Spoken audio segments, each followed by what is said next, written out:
how to find my Facebook profile link. So on the right hand side of the screen, I'll show you how to do it on the Facebook app.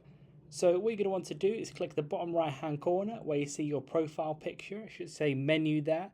Then at the top, it should say your name. Just go ahead and click on your name to get to your profile here. Then click the three little dots on the right hand side of the screen. There, scroll to the bottom on your profile settings, then click copy profile link.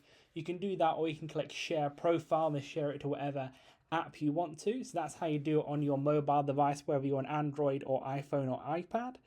Now on the web browser version, facebook.com, you can go to the top left hand corner where you see your name. Go ahead and click on that there. Then at the top, you'll see the Facebook URL link. You can just go ahead and copy that on any web browser.